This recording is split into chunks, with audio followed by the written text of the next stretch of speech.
Project loss मिलेगा काम चलेगा, प्रोजेक्ट लॉस मिलेगा काम चलेगा, मनकमा पीढ़ी मुर्दाबाद, मनकमा पीढ़ी मुर्दाबाद, मनकमा अच्छा नहीं चलेगा, मनकमा अच्छा नहीं चलेगा, मनकमा पीएम नहीं चलेगा, मनकमा पीएम नहीं चलेगा, मजदूरों का शोषण करना बंद करो, मजदूरों का शोषण करना बंद करो, मजदूरों का शोषण करना बंद करो, 2024 की लीव सैलरी तुमको देनी होगी, नहीं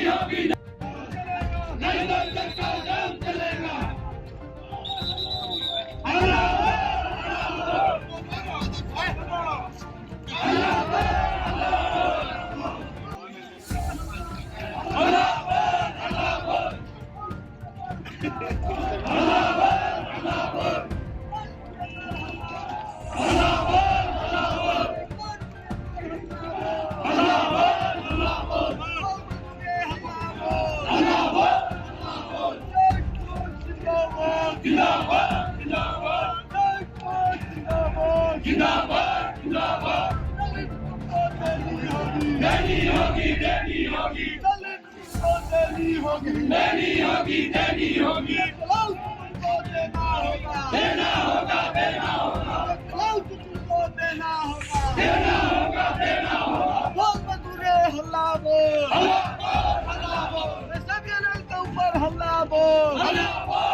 डबल मिलती है, इसलिए की मिलती है, उससे डबल नहीं मिलती क्या?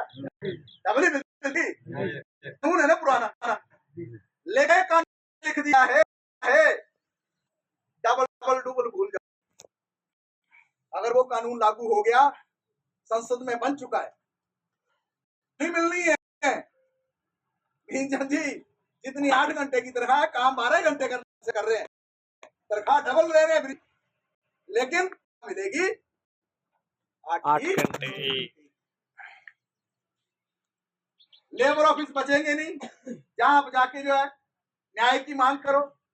हड़ताल आप कर नहीं सकते क्योंकि नए कानून में लिख दिया है आज हड़ताल करने आए हो, आपको मालूम है क्या इसके बाद लेकिन नए कानून में यह है कि अगर एक दिन हड़ताल करोगे तो 8 दिन की तनख्वाह काट दी है। क्यों कटेगी भाई 8 दिन की? मैं एक दिन एब्सेंट रहता हूँ तो मेरी एक दिन तनख्वाह कटनी चाहिए ना, यही है ना रूल दुनिया, पूरे दुनिया का रूल है ना कि एक दिन एब्सेंट तो एक दिन तनख्वाह, 2 दिन एब्सेंट तो 2 दिन की तनख्वाह, 3 दिन एब्सेंट तो 3 दिन की तनख्वाह। तो मोदी ने क्यों बनाया ऐसा कानून कि कोई मजदूर जो एक दिन हड़ताल करेगा तो उसकी तनख्वाह कटनी चाहिए? क्यों बनाया था? ये है वो 45 करोड़। ये जो 45 करोड़ लिया, दूसरों से किसी से 50 करोड़ लिया, वेदांता वाले से 300 करोड़ लिया, अंबानी से कई सौ करोड़ लिया, अडानी से हजारों करोड़ लिया। जब उनसे इतना ले लिया तो उनको फायदा देने के लिए क्या बोला कि मजदूर को तो मैं कर लूंगा सेट, तू चिंता ना कर, तू अपनी दादागिरी जो करना चाहता है कंपनी कर। अगर ये उठेंगे, खड़े होंगे, हड़ताल करने जाएंगे, मैं इनको करने नहीं दूंगा। पहली बात यह है कि इन पे मुकदमे दायर करूंगा, जेलों में ठूस दूंगा, और अगर उससे भी नहीं डरेंगे ये, तो जब 8 दिन की तनख्वाह काट दूंगा तो मजदूर क्या बोलेगा बाद में, यार क्यों जाना हड़ताल में? क्योंकि अगर जो 4 दिन हड़ताल पे चलेगी तो पूरे महीने की तनख्वाह गई। समझे बात को? कानून कैसे बदले जा रहे हैं अमीरों के पक्ष में, कंपनियों के पक्ष में, चल रहा है हमारे देश के अंदर। हमारे देश के अंदर क्या चल रहा है देखो, आप तो कंस्ट्रक्शन सेक्टर से जुड़े हुए लोग हैं, L&T का नाम सुना है ना, लार्सन एंड ट्यूब्रो कंपनी। उसका मुखिया क्या बोल रहा है, सुब्रमण्यम, वो बोल रहा है मजदूरों से कम 15 घंटे काम करवाना चाहिए एक दिन का। हफ्ते का बोल रहा है वो 90 घंटे। तो आपको मालूम है हफ्ते में एक दिन छुट्टी होती है ना, वीकली ऑफ होता है ना, अकॉर्डिंग टू रूल। आप करते हो ड्यूटी, उसका पैसा ले लेते हो, अलग बात है, लेकिन अकॉर्डिंग टू रूल क्या होता है, 6 दिन ड्यूटी की, वीकली ऑफ 6 दिन ड्यूटी के बोलता है वो कि 90 घंटे ड्यूटी करो। अभी कितने घंटे ड्यूटी होती है नियम के अनुसार? 48। एक दिन की 8 ही घंटे होती है ना, एक्स्ट्रा करोगे तो एक्स्ट्रा पैसा मिलेगा ना। तो 90 घंटे ड्यूटी बोल रहा है L&T का मालिक, और साथ में क्या बोल रहा है? बोला मुझे तो ये भी समझ नहीं आता है हफ्ते की छुट्टी देते क्यों है? बोला बंदों को, बोला अपनी लाड़ी की शक्ल बंदा कितनी देर तक देख सकता है? उस मूर्ख को ऐसा लगता है कि संडे की छुट्टी या वीकली ऑफ इसलिए मिलता है कि को बंदा जो अपनी पत्नी की शक्ल देखता है या पत्नी पति की शक्ल देखता है। हम थक जाते हैं ना 6 दिन काम करते करते जी। हमारे भी कुछ काम होते हैं ना अपने परिवार के जी। हमारे भी कुछ काम काज होते हैं ना जिनको हम निपटाना चाहते हैं, इसलिए मिलती है ना छुट्टी 7वें दिन। लेकिन क्या संकेत दे रहा वो कि 90 घंटे काम कराओ 6 दिन में, यानी 15 घंटे की एक दिन में ड्यूटी कराओ और 7वें दिन जो छुट्टी होती है उसको भी खत्म कर दो।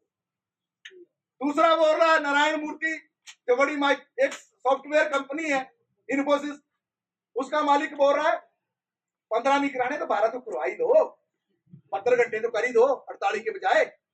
तीसरा निकल रहा है बीच से अमिताभ कांत, नीति आयोग का पुराना अध्यक्ष, वो क्या बोल रहा है? नहीं नहीं, ये 12 बोलता है 15 बोलता है, मैं बोलता हूँ कि कम से कम 13.5 घंटे तो कराई दो। दुनिया में अभी काम के घंटे कितने चल रहे हैं?